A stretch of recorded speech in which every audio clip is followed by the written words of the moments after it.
कि जो कांग्रेस के पक्ष में लहर चल रही है पूरे हरियाणा में, उसके आधार पर मैं कह सकता हूँ 36 बिरादरी हरियाणा ने फैसला कर लिया है, हरियाणा में अब की बार कांग्रेस सरकार।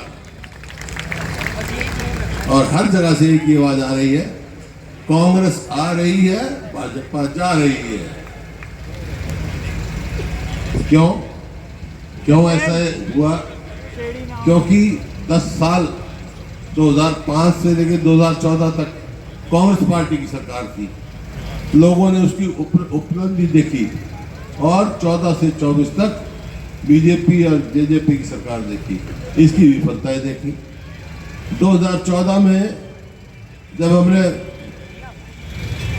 सरकार छोड़ी तो उस टाइम हरियाणा प्रति व्यक्ति आय में, प्रति व्यक्ति निवेश में, कानून व्यवस्था में, नौकरी देने में, खेल और खिलाड़ी में पूरे देश में नंबर 1 था। और आज 14 से 24 तक कहाँ पहुंच गए हम? आज हमारा प्रदेश पूरे देश में बेरोजगारी में नंबर 1 है, महंगाई में और कानून व्यवस्था की तो दूर दूर से आए हुए मेरे भाइयों बहनों और प्यारे बच्चों, समय बहुत कम है, कहने के लिए बहुत सारी बातें हैं। ये जुमला आप लोगों ने बहुत सुना होगा, बहुत ज्यादा सुना होगा। क्या किसी व्यक्ति ने हवाई जहाज का सफर किया है?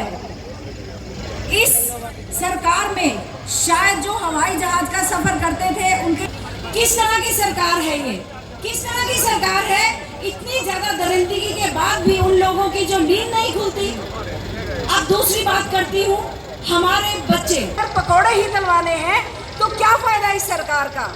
इस सरकार का क्या फायदा है जो हमारे बच्चों को रोजगार ना दे सके, हमारी बच्चियों को सुरक्षा ना दे सके। लंबा ना जाता होया अपने मैनिफेस्टो जेड़ा कल रिलीज होया ਉਹਦੇ बारे भी जानकारी हुड्डा साहब देंगे।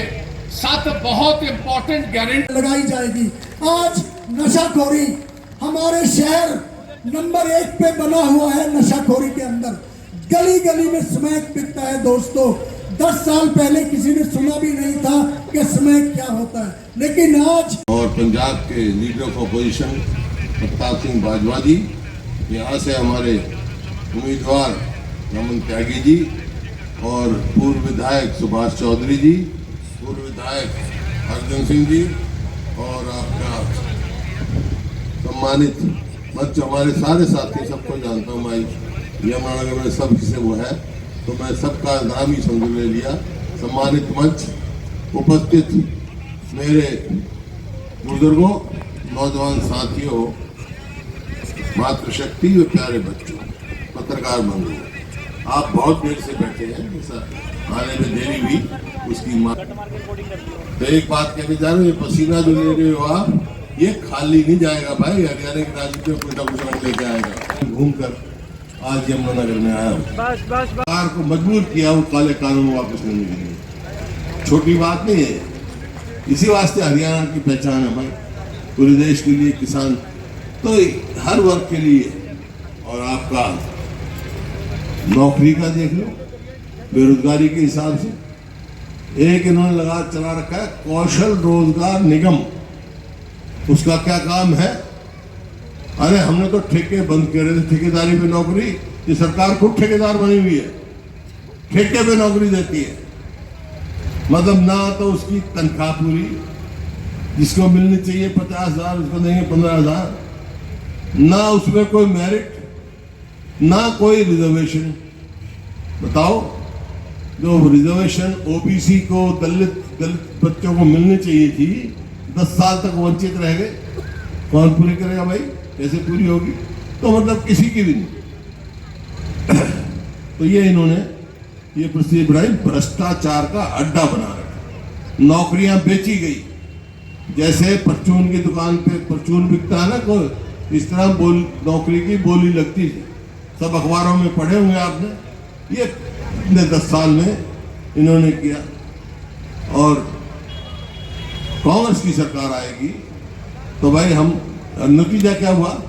2 लाख रेगुलर नौकरी खाली है, पक्की नौकरियां खाली है। देख लो, अभी चर्चा कर रहे थे यहाँ, अरे अस्पताल में जाओ तो डॉक्टर नहीं, स्कूल में जाओ तो मास्टर नहीं, दफ्तर में जाओ तो कर्मचारी नहीं, 2 लाख पोस्ट खाली पड़ी है, कौन होगा? तो अगर कांग्रेस की सरकार आएगी तो हरियाणा के 2 लाख बच्चों को भाई रेगुलर नौकरी देंगे, ताकि आगे सरकार को मजबूर किया वो काले कानून वापस लेने के लिए। छोटी बात नहीं है, इसी वास्ते हरियाणा की पहचान है भाई, पूरे देश के लिए किसान तो हर वर्ग के लिए। और आपका नौकरी का देख लो, बेरोजगारी के हिसाब से एक इन्होंने लगा चला रखा है कौशल रोजगार निगम। उसका क्या काम है? अरे हमने तो ठेके बंद करे थे, ठेकेदारी पे नौकरी, ये सरकार खुद ठेकेदार बनी हुई है, ठेके पे नौकरी देती है। मतलब ना तो उसकी तनख्वाह पूरी जिसको मिलनी चाहिए 50,000 उसको देंगे 15,000, ना उसमें कोई मेरिट, ना कोई रिजर्वेशन। बताओ, जो रिजर्वेशन ओबीसी को, दलित बच्चों को मिलनी चाहिए थी, 10 साल तक वंचित रह गए। कौन पूरी करेगा भाई? कैसे पूरी होगी? तो मतलब किसी की भी नहीं। तो ये इन्होंने ये परिस्थिति बनाई, भ्रष्टाचार का अड्डा बना रखा। नौकरियां बेची गई, जैसे परचून की दुकान पे परचून बिकता है ना, कोई इस तरह नौकरी की बोली लगती थी। सब अखबारों में पढ़े होंगे आपने। ये 10 साल में इन्होंने किया। और कांग्रेस की सरकार आएगी तो भाई हम, नतीजा क्या हुआ? 2 लाख रेगुलर नौकरी खाली है, पक्की नौकरियां खाली हैं। देख लो, अभी चर्चा कर रहे थे यहाँ। अरे अस्पताल में जाओ तो डॉक्टर नहीं, स्कूल में जाओ तो मास्टर नहीं, दफ्तर में जाओ तो कर्मचारी नहीं, 2 लाख पोस्ट खाली पड़ी है, कौन होगा?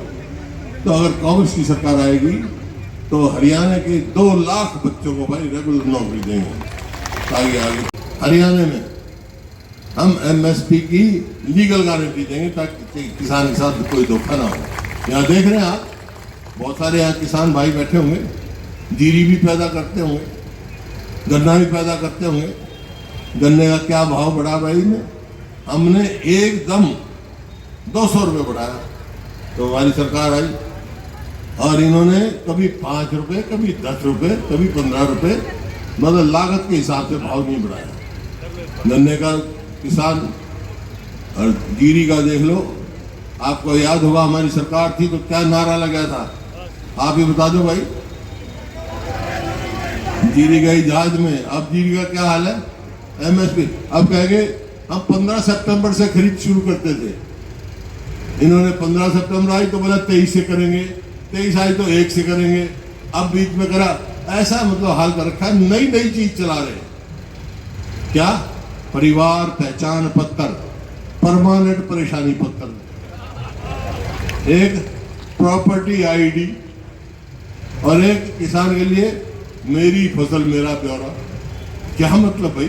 किसान की फसल आएगी, सीधा मंडी में जाके बेच के आ जाए, वो इंतजार देखता है, पोर्टल में नंबर है, पोर्टल आता चलता नहीं, मतलब हर चीज परेशानी है। तो भाई अगर कांग्रेस की सरकार आएगी, जैसे भ्रष्टाचार का अड्डा बन गया प्रॉपर्टी आईडी, हर शहर में ये हाल है। यमुनानगर में नहीं, त्यागी जैसे आप कह रहे थे, हर शहर में है। कांग्रेस की सरकार आएगी तो इनको चलता कर देंगे, ताकि सबको राहत मिले, भ्रष्टाचार के अड्डे बना रखें। इस प्रकार और बहुत से काम करने। यमुनानगर का जैसे आपने कहा, यहाँ पर मेरे को मालूम है इन्होंने यमुनानगर में तो इतनी इलीगल माइनिंग है, यमुना का रास्ता ही बदल दिया। बेहद बेशर्मी से इलीगल माइनिंग हो रही है और कोई वैसे नहीं है। सरकार के सरकार का हाथ है उनमें। को यहाँ पे 2-2 फुट पानी था, कोई जल निकासी का कोई सिस्टम यहाँ की सरकार ने नहीं दिया। दोस्तों, हमारी जो प्लाईवुड इंडस्ट्री है शहर की, आज डेली करीबन 10 गाड़ियां मशीनरी लोड होके बाहर जाती है, 10-10 फैक्ट्रियां एक दिन में बंद हो रही है। आज ये हालात है।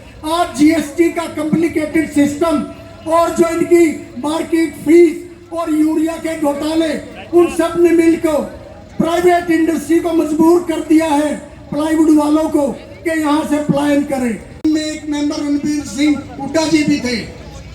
दोस्तों, आप सभी को पता है कि इलेक्शन अगली आने वाली 5 तारीख को आप सभी के सामने है। आप सभी साथी अपना पूरा जोर मेरे लिए लगा रहे हो, क्योंकि हम सब ने मिलके चौधरी भूपेंद्र सिंह हुड्डा जी को मुख्यमंत्री बनाना है। आप सभी को पता है भाजपा की ये भ्रष्ट सरकार अब जाने वाली है। इनके क्रियाकलाप साथियों आप सभी पिछले 10 साल से भुगत रहे हो। आपने देख लिया है कि सरकार ने आपके बीच क्या किया। साथियों, मैं कुछ ध्यान दिलाना चाहूंगा। बीजेपी ने किसानों की दुर्दशा की, किसानों के ऊपर गोलियां चलवाई, किसानों को मजबूर किया। भूपेंद्र सिंह हुड्डा जी और पंजाब तो आए साडे विपक्ष के नेता प्रताप सिंह बाजवा जी, हमारे प्रत्याशी आदरणीय श्री रमन त्यागी जी और सुभाष चौधरी जी और एक्स MLA अर्जुन जी, सम्मानित मंच, सभी मेरे जितने भी यहाँ बैठे सारे सम्मानित जमुनानगर हल्के के वासी, जमुनानगर शहर के वासी, सभी को मैं नमस्कार करता हूँ। हुड्डा साहब को जहाँ आने पे नमन करते हैं, जमुनानगर की धरती पे सभी को अपील करते हैं आने वाली 5 तारीख को एक वोट कांग्रेस पार्टी को, रमन त्यागी को देके कामयाब करे।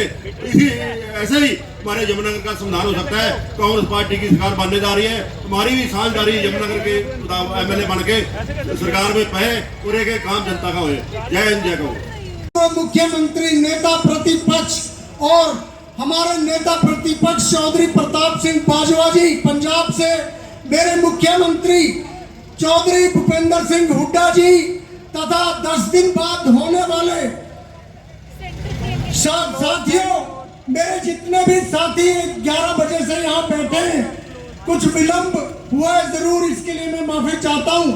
साथियों, आपने मेरा साथ दिया, हौसला बढ़ाया, क्योंकि सीएम साहब के कई प्रोग्राम हैं। आज 5 रैलियां हैं, 2 रैलियां अटेंड कर चुके हैं, अभी 2 और बाकी हैं। साथियों, आप सभी बधाई के पात्र हैं। आज हमारे प्रिय मुख्यमंत्री आपके बीच हैं।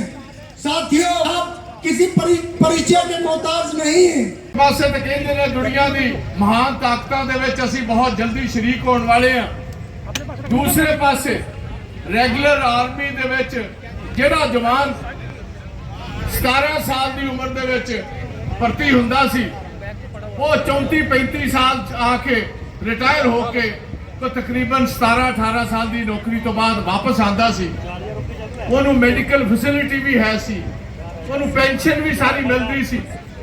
यह सरकार ने किया कि एक रेगुलर आर्मी की भर्ती बंद करके अग्निवीर बना दिते। 17 साल की उम्र में भर्ती होंगे ने, 21 साल की उम्र 4 साल तो बाद रिटायर हो।